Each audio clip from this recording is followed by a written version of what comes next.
الحمدللہ منشی الخلق من عدم ثم الصلاة علی المختار فی القدم مولاي صل وسلم دائما ابدا علی حبیبک خیر الخلق کلہم قال اللہ جل وعلا اقرأ بسم ربک الذی خلق خلق الانسان من علق صدق اللہ العلی العظیم۔ پڑھیے الصلاۃ والسلام علیک یا سیدی یا رسول اللہ وعلی آلک واصحابک یا حبیب اللہ۔ الصلاۃ والسلام علیک یا من جاء بالاحکام والحدود والصلاۃ والسلام علیک یا سر کل موجود۔ اللہ تعالیٰ کی حمد و ثنا، عرب کے راج دلارے فاتح بدر و حنین کے حضور نذرانہ عقیدت پیش کرنے کے بعد قرآن مجید برہان رشید سے جن الفاظ مقدسہ کو تلاوت کرنے کا شرف حاصل کیا، مفہوم اردو ترجمہ کنز الایمان۔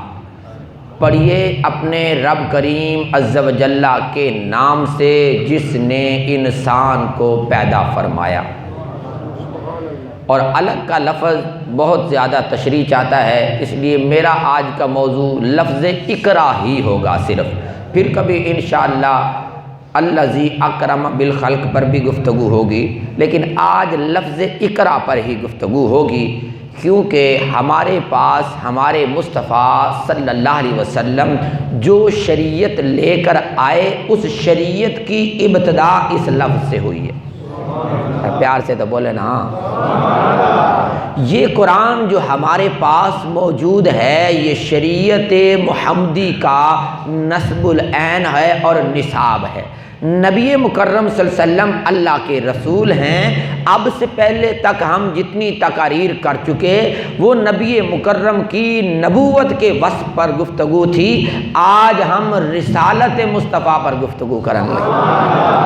یاد رکھیے گا کہ نبی مکرم کو نبوت تو اس وقت سے لازم ہو چکی تھی کہ جب ابھی کائنات میں کوئی انسان ہی نہیں بنا تھا، لیکن حضور رسول بن کر مبعوث تب ہوئے جب یہ لفظ اللہ نے زبان پر جاری کروایا، اقرا۔ دوسرے لفظوں میں یوں سمجھیے کہ حضور اقدس صلی اللہ علیہ وسلم سے پہلے جتنے بھی انبیاء و رسل آئے تو انبیاء کی تعداد تو 1,00,000 سے بھی کم و بیش زیادہ ہے، رسل فقط 313 ہیں۔ ان 313 رسولوں میں سے چند وہ ہیں کہ جنہیں بڑی بڑی آسمانی کتابیں دی گئیں اور ان پر صحائف اترے آسمان سے، تو رسول ہوتا ہی وہ ہے جو نئی شریعت لے کے آتا ہے، نیا پیغام لے کے آتا ہے، پیغام الوہی ہی ہوتا ہے، لیکن چونکہ اس کو شریعت اور اس کا دین نیا ہوتا ہے تو وہ سابقہ جو ادیان ہوتے ہیں وہ ان دینوں پر اللہ اس دین کو غالب فرما دیتا ہے، اس دین کو اللہ چن لیتا ہے۔ تو جب اللہ نے اپنے محبوب کو رسول بنا کر مبعوث فرمایا تو کم و بیش 40 سال کی عمر تھی۔ اس رسالت کے وقت مصطفیٰ کو جو کتاب عطا کی گئی جسے قرآن کہا جاتا ہے اس کی ابتدا اس لفظ سے ہوئی۔ آج جو ہمارے پاس قرآن کتابی شکل میں موجود ہے نا، یہ نازل ایسے نہیں ہوا کہ الحمد سے شروع ہوا اور والناس پہ ختم ہو گیا۔ بولیں تو صحیح نا۔ یہ جو کتاب قرآن ہمارے پاس موجود ہے اس کی جو آج ترتیب ہے یہ ترتیب مصطفوی ہے۔ ہاں اب آپ کو شاید سمجھ میں آ جائے، میں اور مسئلہ آسان کر دیتا ہوں۔ قرآن جو ہمارے پاس موجود ہے الحمد سے لے کر والناس تک، اس کی جو آج ترتیب موجود ہے یہ قرآن کے نازل ہونے کی ترتیب، یعنی ترتیب نزولی نہیں ہے کہ قرآن ایسے نازل ہوا ہو کہ پہلے فاتحہ نازل ہوئی پھر سورہ بقرہ نازل ہوئی پھر آل عمران تو یوں اس طرح، نہیں، یہ قرآن کی ترتیب مصطفوی ہے جو آج ہمارے پاس موجود ہے، اور کتاب کی ترتیب نزولی یہ ہے کہ اقرا سے شروع ہوتا ہے۔ آج ہم اسی لفظ پر اور حضور اقدس صلی اللہ علیہ وسلم کی رسالت پر اور پھر اس رسالت کی گواہی دینے والے چند خوش نصیبوں کی خوش بختی پر گفتگو کریں۔ اب میں یہ سمجھتا ہوں کہ شاید آپ کو میرے موضوع کی تمہید سمجھ میں آ گئی ہے، تاکہ میں اس کی کچھ مختصر تفصیل بھی مختصر وقت میں عرض کر سکوں۔ سامعین ذی احتشام، نبی مکرم صلی اللہ علیہ وسلم پر یہ لفظ اقرا کی وحی نازل ہونے سے پہلے 6 ماہ تک مسلسل سچی خوابیں آتی رہیں۔ کیا آتا رہا؟ سچی خوابیں آتی رہیں۔ آقا دو جہاں جو خواب میں دیکھتے صبح وہی ہو جاتا۔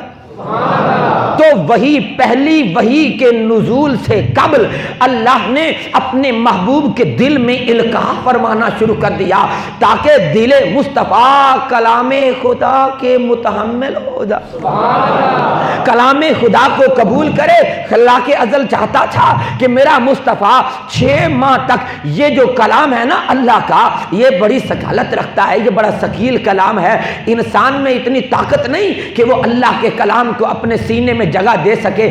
اب رب یہ چاہتا ہے کہ جو انسان پوری کائنات کا معلم بن کے آنا ہے، یعلمہم الکتاب والحکمہ کا مصداق بننا ہے، نہ صرف یہ ویزکیہم، جس نے یہ نور، یہ بے نور دلوں کو نور ایمان اور ہدایت دے کے پاک کرنا ہے۔ تو پہلے اس قلب مبارک کو، اس قلب اطہر کو، اس دل مبارک کو اس قابل بنا دیا جائے، اسے اتنا نور سے بھر دیا جائے، اس دل میں اتنی وسعتیں دے دی جائیں۔ خدا نے مصطفیٰ کے دل میں اتنی وسعتیں عطا کرنے کے لیے، اقرا کی وحی نازل کرنے کے لیے، جبریل کی پہلی ملاقات کروانے سے پہلے 6 ماہ تک خود رب اپنے محبوب کے دل میں القاء فرماتا ہے خواب میں۔ حضور کو سچی خوابیں آتی رہیں۔ جب سچی خوابوں کا سلسلہ شروع ہوتا ہے، آقا دو جہاں تو پہلے سے ہی عارف باللہ تھے۔ ہاں، یہ جملہ بہت بڑا ہے، یعنی وحی کے نزول سے قبل ہی آقا اللہ کو جانتے تھے۔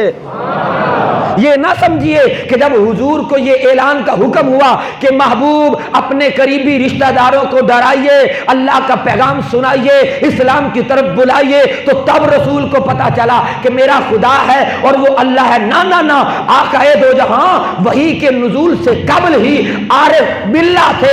یہی وجہ ہے کہ ابھی وحی نازل نہیں ہوتی تو نور علی نور آقا جبل نور میں جا کے رب کی بارگاہ میں سجدے کرتا ہے۔ یہ وحی گھر بستر پہ نازل نہیں ہوئی۔ ذرا بولو تو اپنے نبی کی عظمت پہ یار، بولو تو صحیح نا۔ اس سے قبل کہ وحی کا پہلا پیغام آتا، اس سے قبل کہ پڑھیے کا حکم آتا، مصطفیٰ جان رحمت اس سے قبل بھی اپنے رب کی معرفت رکھتے تھے، اپنے رب کا ذکر کرنے والے۔ یہ تو دنیا میں جسمانی لباس پہن کر آنے کی بات کر رہا ہوں، جب کائنات میں کوئی جسمانی لباس والا نہیں بنا تھا تو مصطفیٰ اللہ کی حمد کر کر کے اس وقت بھی احمد بن چکا تھا، یعنی سب سے زیادہ تعریف کرنے والا، سب سے زیادہ حمد کرنے والا، اللہ کی سب سے زیادہ معرفت رکھنے والا، اللہ کو سب سے زیادہ جاننے والا۔ تو اب مصطفیٰ جان رحمت کو اللہ تعالی نے اس پیغام سے پہلے اپنی معرفت دے دی تھی۔ آقا اس معرفت کے شکرانے کے لیے جبل نور میں جاتے، غار حرا میں تشریف لے جاتے، وہاں آرام فرما ہوتے، اور یہ وہ غار تھی کہ نبی مکرم صلی اللہ تعالی علیہ وسلم اس کے اندر ایک دن بیٹھے ہیں، اور یہ 17 رمضان کی صبح ہے، اور بعد نے اس کے متعلق یہ لکھا ہے کہ یہ 27 رمضان کی صبح ہے کہ آقا دو جہاں صلی اللہ تعالی علیہ وسلم بیٹھے ہیں، اللہ تبارک و تعالی کا ذکر کر رہے ہیں، آنکھیں کبھی کھلتی ہیں کبھی بند ہوتی ہیں، آنکھیں کبھی کھلتی ہیں کبھی بند ہوتی ہیں، یعنی رب نے محبوب کریم پر غنودگی طاری فرما دی۔ اذ یغشیکم النعاس، امنا، وہ رب جو اپنے محبوب کے صحابہ پر میدان بدر میں ٹھنڈی ہوائیں چلا کر اپنی رحمت کی ہواؤں سے انہیں میٹھی میٹھی نیند سلا دیتا ہے، وہ مصطفیٰ جان رحمت کے لیے کیسے انتظام و انصرام فرماتا ہے، کیسے اسپیشل ارینجمنٹس کرتا ہے۔ پہلے محبوب کو اس غار میں جبل نور میں بلاتا ہے، وہاں لا کر اپنے محبوب کی زبان سے اپنا ذکر سنتا ہے، محبوب کی زبان پر ذکر جاری کرواتا ہے، پھر اس کو نیند اور جاگنے کی کیفیت میں لے جاتا ہے۔ ایسے میں مصطفیٰ کا دل تیزی سے دھڑکنے لگتا ہے، یوں لگتا ہے جیسے کوئی غار میں آ رہا ہے۔ اچانک ہوتا کیا ہے کہ بے دیکھے ہی اچانک ایسا شخص جو پہلے کبھی دیکھا نہیں تھا، انسانی شکل میں، جس کی نفاست اور صورت اور حسن پیکر کا یہ جمال تھا کہ وہ آقا دو جہاں کے جب سامنے آیا، آقا دو جہاں کی آنکھیں کھل گئی، وہ گھٹنوں کے بل ادب سے بیٹھ گیا، مصطفیٰ جان رحمت کے گھٹنوں پر ہاتھ رکھ کر کہنے لگا اقرا۔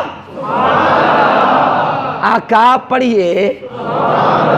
یہ انسانی شکل والا نووارد جو پہلے کبھی اس شکل میں نہ آیا تھا، آقا یہ جانتے تو تھے کہ اللہ کا فرشتہ جبریل ہے، لیکن جبریل کبھی اس شکل میں نہ آیا تھا، ایسی انسانی لبادے میں نہ آیا تھا، اور آقا تو پہلے ہی اس غار میں جاتے رہتے تھے، اور ارد گرد کے رہنے والے یا چراگاہوں میں اپنے بکریاں چرانے والے یا وہاں کے لوگوں کو تو جانتے ہی تھے، مکے والوں کو بھی تو جانتے ہی تھے، لیکن وہ نووارد ایسا تھا، اس کی شکل و صورت ایسی تھی، دیکھنے سے یہ لگتا تھا کہ یہ کوئی اجنبی معلوم ہوتا۔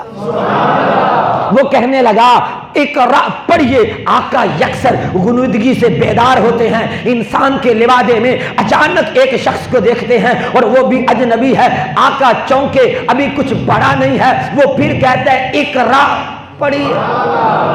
آقا دو جہاں نے فرمایا نئے پڑھنے والا نہیں، اس نے نبی مکرم صلی اللہ تعالی علیہ وآلہ وسلم کو اللہ کے حکم سے اپنے بازوؤں میں لیا، کیونکہ آنے والا انسانی لبادے میں آیا تھا، بازوؤں میں لے کر آقا دو جہاں کو بھینچا، یعنی سینے سے سینہ لگا۔ وہ رب جو الرحمن علم القرآن خلق الانسان علمہ البیان، محبوب رحمان کو وہ رب رحمان جو پیدا فرمانے سے پہلے اپنے قرب خاص میں رکھ کر عالم ما کان و ما یکون بنا کر هو الذی بعث فی الامیین رسولا، نبی امی کا تاج پہنا دیتا ہے۔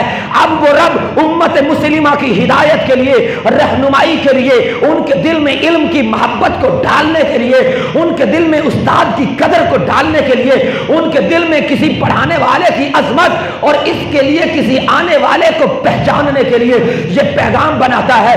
خبردار میں یہ نہیں کہتا کہ جبریل حضور صلی اللہ علیہ وسلم کے معاذ اللہ استاد ہیں، ایسی بات نہیں ہے، جبریل تو وہ ہے جو نالین مصطفیٰ کے بوسے کو اپنے لیے فخر سمجھتے، لیکن اب رب کچھ سمجھانا چاہتا ہے، اس کائنات والوں کو کچھ بتانا چاہتا ہے کہ میرا حبیب جو میری معرفت رکھتا ہے، میری عبادت کرتا ہے، ابھی نماز کا حکم نازل نہیں ہوا، آقا پھر بھی سجدہ شکر ادا کرتے ہیں، نوافل ادا کرتے ہیں، آنے والا رب کے حکم سے آتا ہے، محبوب کو اپنے ہاتھوں میں لے کر سینے کے ساتھ سینہ لگاتا ہے، رب نے جو چاہا جبریل کے سینے سے مصطفیٰ کے سینے میں منتقل ہوا، آقا بھی پکار اٹھے اقرا۔ آقا کی زبان پر یہ لفظ جاری ہو گئے ہیں، میں نتیجہ دینے لگا ہوں۔ خلاق ازل کی منشا اور ارادہ یہ تھا، منشاء خداوندی یہ تھی۔ آج کچھ لوگ ہیں جو یہ سمجھتے ہیں کہ سب کچھ کتابوں میں موجود ہے، ہم پڑھ لیں گے، ہمیں کیا ضرورت ہے کسی کی، یہاں تک کہ وہ سٹیپ بائی سٹیپ ترقی کرتے کرتے کرتے معاذ اللہ رسول خدا کی رسالت اور اس کی رسالت کی اہمیت اور ضرورت کا بھی انکار کر بیٹھے، اور بدبخت یہ کہنے لگے ہمارے لیے صرف اللہ ہی کافی ہے۔ رب نے محبوب کو غار ہیرا میں جبل نور میں بلا کر جبریل کا سینہ مصطفیٰ کے سینے سے لگا کر جو رب نے چاہا منتقل فرما کر زمانے والوں کے لیے یہ پیغام دیا، علم صرف کتابوں سے نہیں آتا، سینہ بسینہ بھی منتقل ہو جاتا۔ بولیے تو صحیح نہیں ہے، علم فقط کتابوں میں نہیں ہوتا ہے، شکل و صورت نقش ہے، دل کے اس آئینے میں نقش ہے شکل و صورت یار کی، اس کی ساری داستان بند ہے دل کی اس کتاب میں۔ کچھ باتیں اور کچھ علوم وہ ہوتے ہیں جو کتابوں میں نہیں ہوتے، وہ تائید عزدی سے حضرت جبریل امین روح القدس کے دست شفقت سے یا اللہ کے فضل سے جبریل چاہے تو اپنے محبوب کی امت کے لیے یہ سنت بناتا ہے کہ محبوب کا سینہ جبریل کے سینے سے لگتا ہے، اور یہ سینہ جو پہلے ہی نور علی نور تھا امت کے لیے سبق اور درس بن جاتا ہے کہ علم حاصل کرنے کے لیے کسی نورانی سینہ کے لیے بھی جانا ضروری ہے، کسی نورانی سینے والے کا ہونا بھی ضروری ہے۔ تو میں قربان جاؤں حضور کے آل و اصحاب کی قسمتوں پر کہ جنہوں نے اس مشکات نبوت والے سینے سے علم حاصل کیا، اور جب وہ علم حاصل کر کے اٹھے، جب علم حاصل کر کے اٹھے تو وہ لوگ جو بظاہر غربا تھے زمانے کے بہت بڑے فقیہ بن چکے تھے، وہ اللہ کی معرفت پا چکے تھے، وہ اللہ کے راضی بندوں میں رضی اللہ تعالی عنہ ورضوا عنہ میں داخل ہو چکے تھے۔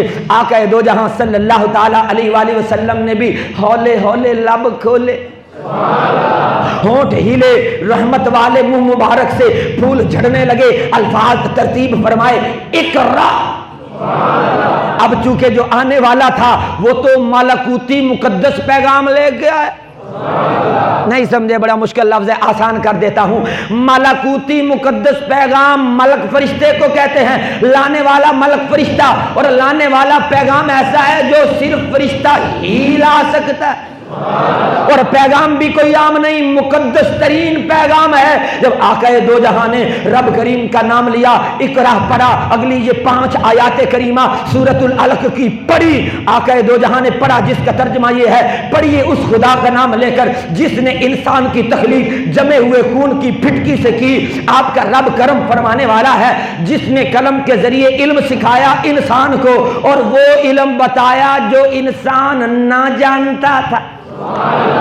اب وہ علم یہی تھا کہ انسان اپنے بنانے والے کو نہیں جانتا تھا، اسے پتہ ہی نہیں تھا۔ آج بھی کچھ بدبخت ہیں جو نیچریت کے طریقے پر چلنے والے ہیں، جو یہ سمجھتے ہیں کہ یہ سارا نظام خود بخود چل رہا ہے، نیچر کے تحت چل رہا ہے، قدرت کے تحت چل رہا ہے، فطرت کے تحت چل رہا ہے۔ انہوں نے بہت سارے سرکلز بنا دیے، کہنے لگے کاربن ڈائی آکسائڈ ایسے جاتا ہے اور آکسیجن ایسے جاتا ہے، پھر ایسے بنتا ہے، پھر ایسے آتا ہے، ہر شے اپنے اپنے سرکل میں گھومتی رہتی ہے، خود بخود پیدا ہوتی ہے، خود بخود فنا ہو جاتی ہے۔ تو رب کریم نے سب سے پہلے ان جاہل گنوار مکے کے رہنے والوں، ان ان پڑھوں کو کہا وَالَّذِي بَعَثَ فِي الْأُمِّيِّينَ رَسُولًا، وہی ہے رب جس نے انسان کو قلم سے لکھنا سکھایا، زبان سے بیان سکھایا، اور وہ علم پڑھایا جو وہ نہ جانتے تھے۔ کہا وہ علم یہ ہے کہ ارے وہ ان پڑھو جاہل گوارو، اب تم میں وہ نبی امی بھیجنے لگا ہوں جو اپنی زبان سے ایک بار بھی لب کھول دے کانوں میں رس گھول دے گا، جو اس کی زبان سے سن لے گا اور وہ یہ کہہ دے گا قل هو اللہ احد۔ اے محبوب آپ اپنی زبان سے زمانے والوں کو میرا تعارف کروائیے۔ تو پتہ یہ چلا کہ اللہ کا تعارف کروانا یہ مصطفیٰ کی سنت، اور هو الذی بعث فی الأمیین رسولا، یہ مصطفیٰ کا تعارف ہے، اور مصطفیٰ کا تعارف کروانا یہ خدا کی سنت۔ تو اللہ کا ذکر یہ مصطفیٰ کی سنت، اور ذکر مصطفیٰ یہ خدا کی سنت۔ امت محمدیہ تمہارے مقدر پر قربان، جب تم پڑھتے ہو لا الہ الا اللہ یہ ہے مصطفیٰ کی سنت، اور جب پڑھتے ہو محمد رسول اللہ تو یہ ہوئی خدا کی سنت۔ تو کائنات فنا ہو جائے گی، سنت خدا بھی جاری رہے گی، سنت مصطفیٰ بھی جاری رہے گی۔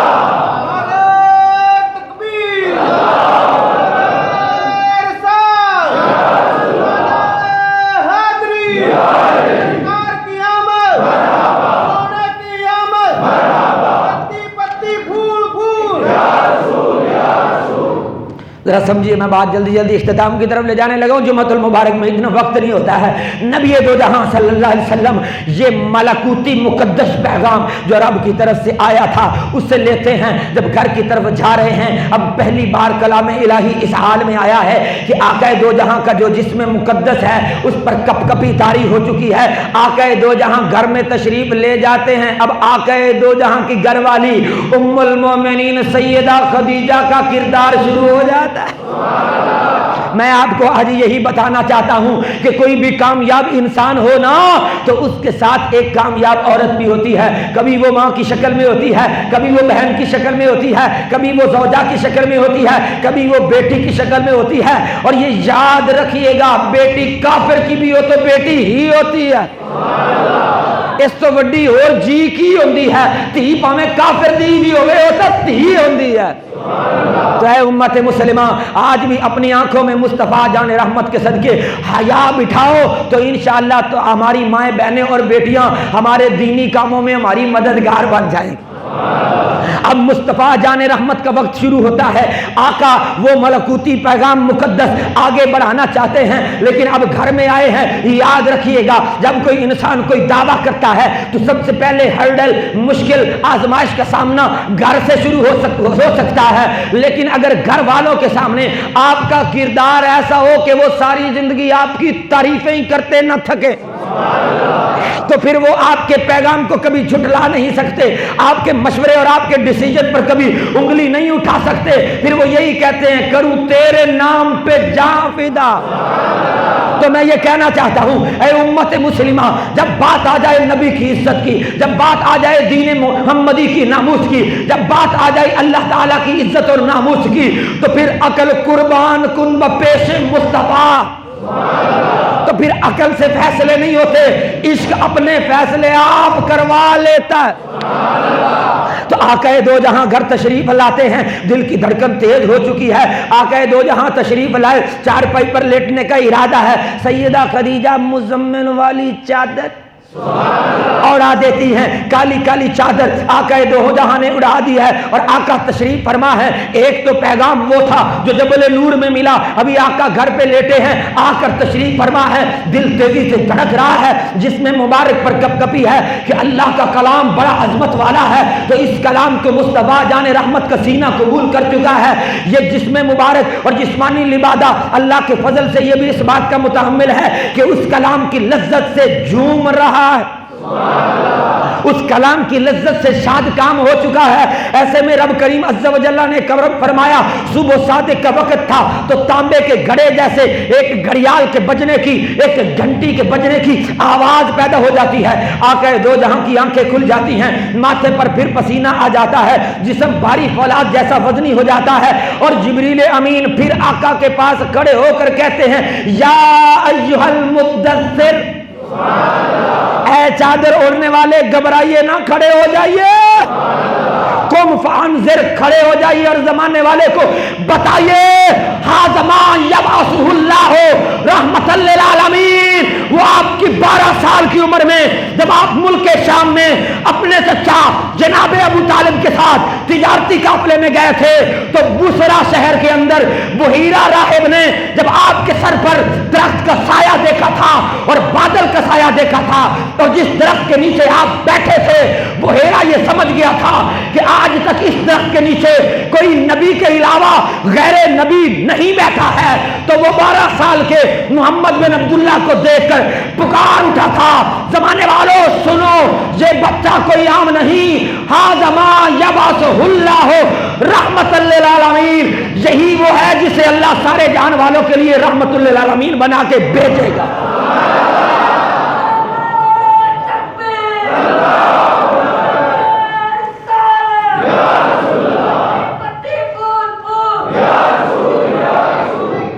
کہا محبوب اٹھ جائیے, اے مزمل کی چادر اوڑھنے والے, اے کالی کملی والے, اٹھیے اور بتائیے اپنے رب کی عظمت لوگوں کو. یہ جو 360 بتوں کے ماننے والے ہیں, انہیں بتائیے الہکم الہ واحد. 8 دن اور 8 راتیں لگتی ہیں تقریر یاد کرنے میں, تو یہ سارا کچھ ہی پیتی جاندے ہو. ذرا محبت کا اظہار کرتے رہا کرے نا یار. عشق ایک طرف ہو تو سزا دیتا ہے, عشق دونوں طرف ہو تو مزہ دیتا ہے.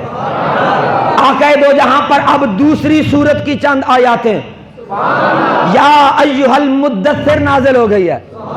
پہلے اقرا, اب میں آپ کو قرآن کی ترتیب نزولی سمجھا رہا ہوں یار. یہ ہمارے پاس جو ترتیب ہے مصطفیٰ کا صدقہ ترتیب مصطفوی ہے. وہ بھی ہماری یہ بھی ہماری. الحمد سے والناس تک سارا قرآن اللہ کی عظمت کا بیان، نبیوں کے سلطان کی نعت بیان کر رہا ہے. تو یہ نعت مصطفیٰ ذرا قرآن سے سنیے، جس کا ترجمہ کچھ یوں ہے: اے چادر میں لیٹے ہوئے اٹھیے اور بتائیے اپنے رب کی عظمت، رکھیے اجلا اپنا لباس اور دور رہیے ناپاکی سے. آپ سمجھے نہیں، دین کی 3 باتیں اسی آیت میں بیان ہو گئی ہیں. ایک بات یہ کہ اپنے رب کا نام لینا ہے، دوسرا بات یہ کہ مومن کا لباس صاف ہونا ہے. یہ اسلام کی ابتدائی تعلیم ہے. اسی لیے صفائی کو نصف ایمان کہا جاتا ہے، کیونکہ پہلی وہی تعلیم سے شروع ہوتی ہے اور دوسری وہی بندے کی جسمانی اور ظاہری و باطنی طہارت اور نفاست سے شروع ہوتی ہے. تو سنیے، رب نے کہا اے محبوب اپنے رب کی عظمت لوگوں کو بتائیے، رکھیے اپنا لباس اجلا اور دور رہیے ناپاکی. اب ہم کہتے ہیں حاجی صاحب نماز پڑھو، میرے تو کپڑے ہی نہیں پاک رہندے. نہیں سمجھ، اسی حاجی صاحب کو کہہ دو بھی فلان جگہ پہ لنگر پکا ہوا ہے، حاجی کہتا ہے 2 منٹ کھلوی میں لٹھا پا کے آیا. تو پتہ یہ چلا کہ نیت کے فطور آنے سے بندہ رب کی رحمت سے دور ہو جاتا ہے، اور نیت اچھی اور سچی ہو جائے تو میلے کپڑے والوں کو بھی رب اپنی بارگاہ میں ایسا قبول کر لیتا ہے. اللہ کے ازل قرآن میں فرماتا ہے وَلَا تَطْرُدِ الَّذِينَ يَدْعُونَ رَبَّهُمْ بِالْغَدَاةِ وَالْعَشِيِّ يُرِيدُونَ وَجْهَهُ. اے محبوب یہ جو تیری مجلس میں عمار ابن یاسر بیٹھے ہیں، عبداللہ ابن مسعود بیٹھے ہیں، بلال حبشی بیٹھے ہیں، بظاہر ان کا لباس بوسیدہ ہے، اور مکے کے بدبخت کافر یہ کہتے ہیں اے محمد ہم تیری رسالت کو ماننے کے لیے تیار ہے، لیکن شرط یہ ہے اپنی مجلس سے ان غربا کو اٹھا دیجئے. اللہ کے ازل فرماتا ہے محبوب خبردار، اللہ کو تو یہ غریب ہی اچھے لگتے ہیں، اگرچہ لباس کے بوسیدہ ہیں، دل کے بڑے کھلے چہرے والے ہیں. ان کے لباس بوسیدہ ہیں، ان کے دل اللہ کی محبت میں یریدون وجہا، اللہ کی رضا کے لیے، یدعون ربا، یہ اپنے رب کا ذکر کرتے ہیں، بالغداۃ والعشی. رب فرماتا ہے مجھے کروڑوں کی مالیت والے نہیں چاہیے، مجھے تو وہ چاہیے جو صبح و شام میرے نام لینے والے ہوں. تو اب نبی کریم پر ایک پیغام یہ بھی آ جاتا ہے محبوب پاکی کے قریب رہنا ہے، نجاست تو ہمیشہ ہمیشہ کے لیے آپ کی ذات پاک تو وراء الورا. انما یرید اللہ لیذھب عنکم الرجس اہل البیت. اللہ نے تو تیرے اہل بیت سے بھی ناپاکی ہمیشہ کے لیے دور کر دی. تھک تو نہیں گئے؟ تو سورہ مدثر کی یہ پہلی آیات نازل ہو جاتی ہیں.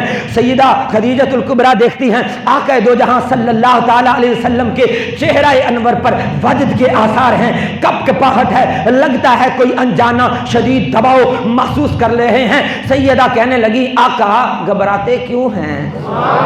کہا میں یہ سوچ رہا ہوں کہ میری قوم کے لوگ نہ جانے کیا کہیں گے جب میں یہ اعلان کروں گا الہکم الہ واحد. ان امیوں کو، ان ان پڑھوں کو، ان جاہلوں کو، ان گواروں کو جو اپنے ہاتھوں سے بت تراش کر اسے خدا سمجھے بیٹھے ہیں، جب انہیں واحد حقیقی کا پیغام دوں گا نہ جانے یہ کیا کریں گے. سیدہ کہنے لگی آقا گھبرانے کی ضرورت نہیں ہے، گھبرانے کی ضرورت نہیں ہے، کیونکہ رسالت کے اعلان سے پہلے ہی اللہ نے آپ کی طبیعت میں ایسا کردار اور کریکٹر رکھ دیا ہے کہ آپ کی زبان سے نکلا ہوا ایک ایک لفظ ایمان والوں کے لیے جنت کی بشارت بن جائے.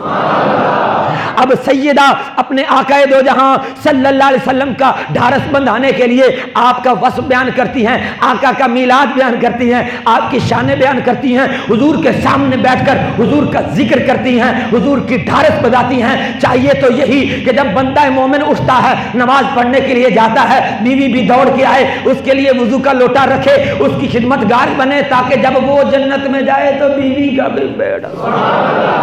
تو خدیجہ تیرے مقدروں پر قربان، تو نے آقا کریم کے سامنے بیٹھ کر آقا کی شان جو بیان کر دی. عربی میں بہت لمبی روایت ہے، میں صرف چند جملے جو ہے وہ اردو میں سمجھا کر اجازت چاہوں گا. کہنے لگی آقا آپ کیوں گھبراتے ہیں؟ آپ تو قرابت داروں سے، رشتہ داروں سے صلہ رحمی کرتے ہیں، ہر مہمان کا خوش دلی سے تواضع کرتے ہیں، غریبوں کے مددگار ہیں، مسکینوں کے مولا ہیں، یتیموں کا خیال رکھنے والے ہیں، دوسروں کا بوجھ اٹھانے والے ہیں، کمزوروں کی داد رسی آپ کرتے ہیں، مسکرا طرح کے ہر ایک کو آپ تکتے ہیں، لین دین میں آپ کھڑے ہیں، ہر معاملے میں ایماندار ہے، صادق ہے اور سچے ہیں، کبھی جھوٹ نہیں بولتے، جو وعدہ ہو پورا کرتے ہیں، آپ امین ہیں، امانت دار ہیں، جو کسی نے امانت رکھی ہو وہ سنبھالتے ہیں، کبھی خیانت نہیں کرتے۔ اللہ کے کلام کو محفوظ کرنے اور سب تک پہنچانے کے لیے ایسے امانت دار بندے کا ہی ہونا ضروری تھا۔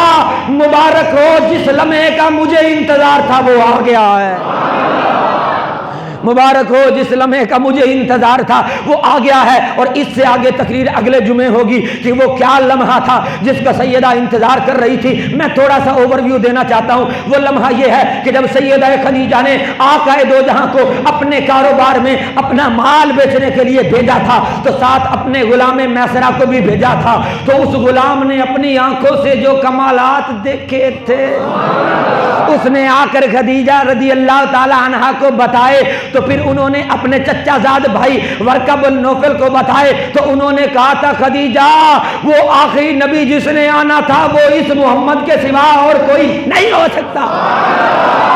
تو یہی وجہ تھی کہ خدیجہ نے پہلے پیغام بھجوا کر کہا کہ یہ نور والے آقا میرے سر کا تاج بنے، وما علیہ الا البلاغ المبین۔